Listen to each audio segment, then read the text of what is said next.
In our last session, we explored how the 19th century atheists, in seeking to understand why mankind seems to be incurably religious, that they came up with multiple theories that would say that religion is a result of the inventive, creative imagination of human beings who simply don't have the moral courage to face the cold, stark reality of the ultimate meaninglessness of human life, so that there is a psychological impulse, a psychological need out of which, in order to escape grim reality, people formulate for themselves in their own comfort the idea of a God who hopefully will rescue them from meaninglessness. Now, when I mentioned at the beginning of this course how I used to teach a course in atheism where I required my students in the graduate school to read the primary sources of the atheists, and that as we analyzed them, I looked at the epistemological patterns that we've explored, questions of causality and rationality and so on. But also, if you recall those earlier lectures, I mentioned that almost to a man, the critics of theism came back to this principle that the real impetus for theism is grounded in human psychology. And because of that, several years ago, I undertook to write a book for lay people to give them a brief introduction to some of these skeptical philosophers, and to show how the New Testament responds to it. And the original title of this book, which is now in paperback, was called The Psychology of Atheism. The title now is If There's a God, Why Are There Atheists? In other words, I'm playing on the principle we talked about the last time, where the 19th century skeptics were saying, if there is no God, why are there theists? And their answer was psychological need. And so I'm asking in this book, if there is a God, why are there people who deny his existence, and so on? And early in the book, I have a discussion of why it is that great thinkers disagree. We've mentioned that in the past, that some of the most brilliant thinkers in all of history have come to both ends of the pole. Though I radically disagree with Jean-Paul Sartre in his understanding of reality, I certainly don't think that he's a dummy. Jean-Paul Sartre was one of the most insightful, engaging, acute thinkers of the modern era. And certainly John Stuart Mill was also a giant in terms of his intellectual power. He was prodigious, obviously, as was Kant and Hume and Feuerbach and the others, Nietzsche. And yet on the other side of the coin, you have people like Aquinas and Augustine and Anselm and the Titans historically who have defended the theistic arguments. And so it's not just a question of superior intellect, that the difference among people may be because the evidence was incomplete for one group or the other. Somebody made logical errors, and we know that brilliant people can disagree because of epistemological errors of one sort or another. But I said one of the factors that has to be included in this whole debate is the psychological factor. Let's agree right up front that the question of the existence of God is indeed loaded with psychological baggage.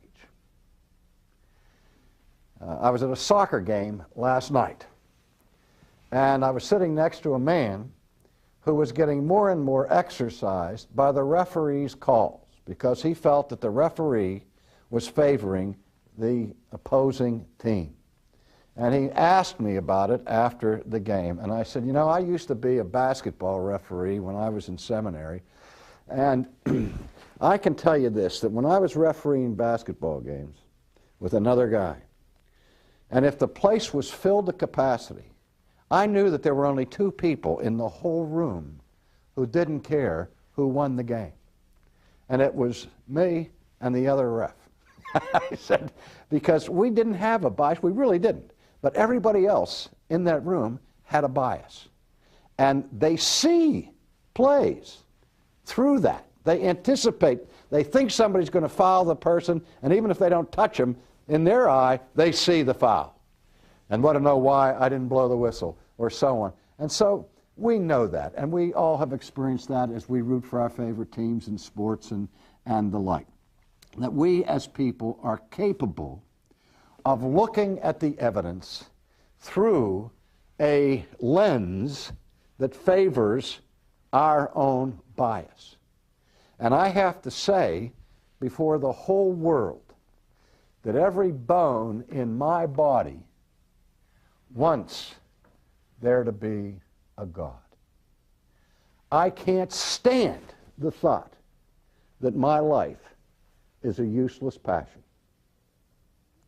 And so I have to admit that it, not only that I have that desire, but I also agree with the skeptics that it is possible for people to construct philosophical systems on the basis of their own desires, on the basis of their own prejudices and biases, and have that cloud their thinking. And I also want to say, in the final analysis, the reality of the existence of God cannot be determined on the basis of what I want to be true. And I agree with the critics of Kant that just because life would be meaningless without God, that's not sufficient grounds to argue for the existence of God. All that really describes is the state of our subjectivity and of our desires. It doesn't prove God one way or the other. But one of the things that I think we have to understand is that everybody who gets involved in the discussion of the existence of God is dealing with the same psychological baggage. Because for those who deny the existence of God, there is an enormous vested interest on their part for the denial of the existence of God. Because God stands as the greatest obstacle in the universe to my own autonomy. If I really want to do my own thing with impunity, then I know that the highest obstacle to that would be a self-existent eternal God who is righteous and who is just. And that if I have ever sinned and have not repented of my sin, I know the worst thing that could befall me would be to fall into the hands of the living God. And so denial is not just a river in Egypt. I will do anything in my power to deny my guilt and to deny my culpability, even to the point of denying that I am accountable ultimately for my existence. Now, again, let me say that if there's a psychology for God, that doesn't prove God. And if there is a psychology against God, that doesn't disprove God. In the final analysis, arguments for the existence of God have to be established on an objective basis, not on the basis of subjective preference. That's what I've been trying to indicate throughout this series. But I'm taking this parenthesis here to answer the charge that the only reason why people believe in God is out of psychological wish fulfillment or psychological projection. And to make it clear that there is as much psychological pressure or desire for the atheist to deny the existence of God as there is for the theist who wants to affirm the existence of God, so that we can clear the air on that. And the New Testament speaks directly to this issue. On frequent occasions, for example, the New Testament says that fallen man in his sinfulness, will not have God in his thinking. That our natural moral condition is to have a reprobate mind, A mind that has been darkened, so darkened by prejudice, that we do not want to even open the window a crack to allow the rays of God's self-revelation into our head, because we know it's at stake. We know we're in trouble if we let that knowledge in there. Now, Paul develops this in some detail in his letter to the church at Rome. And in this book, I give an entire chapter of exposition of Romans 1, and I'm not going to go into all the details of it here, but simply give you an overview and remind you that at the very beginning of this course, we talked that in Romans 1, the Apostle Paul argued that the invisible things of God can be known through the created universe. And I remind you that I told you that there was a collision course between the skepticism and agnosticism of Immanuel Kant on the one hand, and the affirmations that the Christian Apostle Paul makes in his literature, where Paul is saying not only can we know God through nature, but in fact we do know God through nature. Now, what Paul is really saying here, and this can be inflammatory if you're not a theist, but at least listen. You can disagree with Paul if you want to. I don't think you can with impunity, but if you're not accountable to me. But the point is that what the apostle is saying is that in the final analysis, your problem with the existence of God is not intellectual. It's not because there's insufficient information. It's not because that God's manifestation of himself has been obscure. Your problem is not intellectual, it's moral. Your problem is not that you can't know God. Your problem is that you don't want God. That's what the charge is, at least, from the apostle. And this is where he lays it out in the first chapter of Romans, when he says in Romans 18, "For the wrath of God is revealed from heaven against all ungodliness and unrighteousness of men." Now, let me comment quickly. That very first sentence creates an allergic reaction in many people. The last thing they want to believe in is, it's not just they don't want to believe in a God, but they certainly don't want to believe in a God of wrath. I mean, there are many theists, who affirm the existence of God, who deny the God that they affirm is capable of wrath. The word that Paul uses is a strong one. It's the word orge, from which we get the English word orgy, which includes a violent eruption of passion. What Paul is saying here is that not only is God angry, but he's furious. Now notice that the reason for his anger here that is being made manifest is not that God is angry with righteous people or angry with innocent people, but his wrath is revealed from heaven against what? Unrighteousness and ungodliness. But what we have here in the text is a grammatical construction called a hendiatus, where two different words are used to describe the same thing. What the apostle is saying is that there's one particular sin that has caused God's anger to boil over, and that particular sin could be described both as unrighteous and as ungodly. And what's the sin? He names the child. All ungodliness and righteousness of men, who suppress the truth in unrighteousness. It is an evil suppression or repression of truth that Paul is describing here. And that word there, suppression, is just one translation. The form of the verb here in the Greek comes from the root katakain. Well, you don't need the the Greek there, but the word katakain has been translated held down, stifled, hindered, repressed, suppressed. That is, that what God is angry about is that God has given humankind knowledge that is not vague or obscure.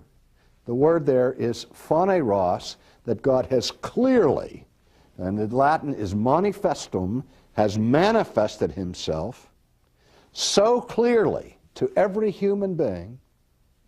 This is how radical Paul's affirmation is, that he's saying that every single person out there, every one of you, knows that God exists.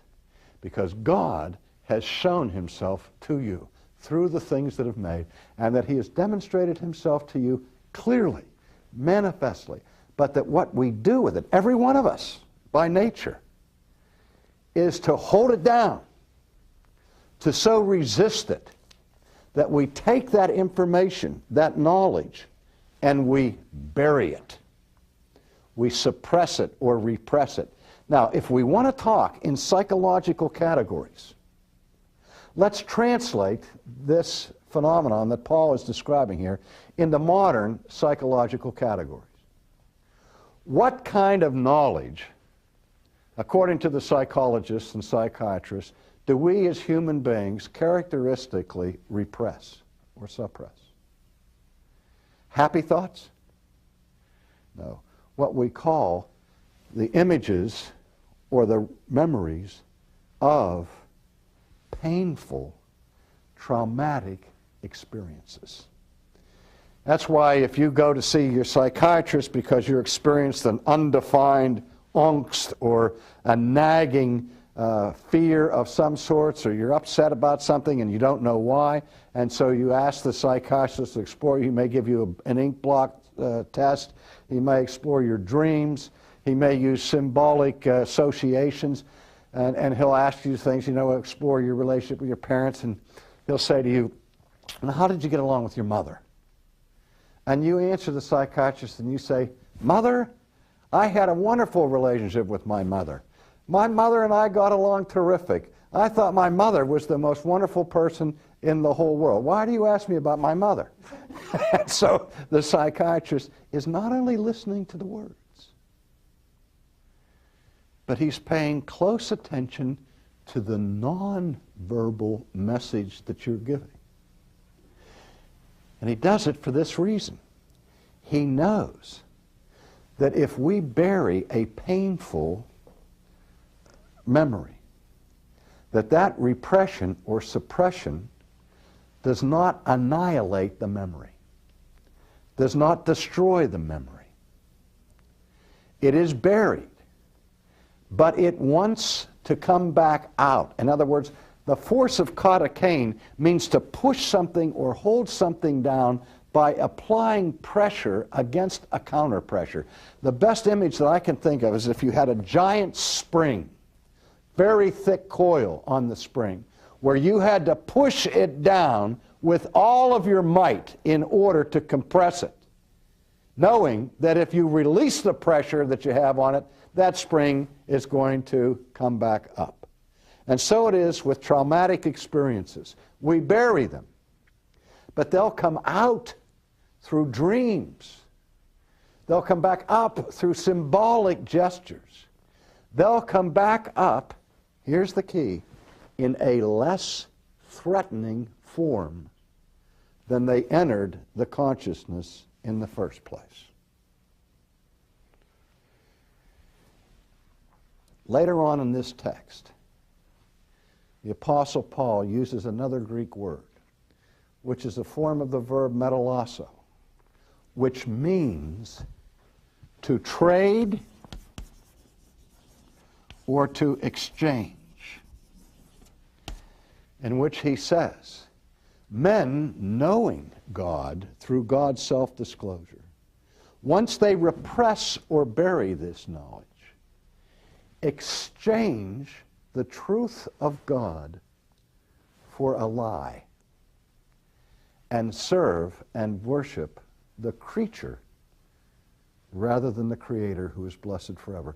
In fact, the Apostle Paul, friends, makes this activity of the human mind and of the human heart the primary, primordial, foundational act of evil committed by a fallen human being, which is idolatry.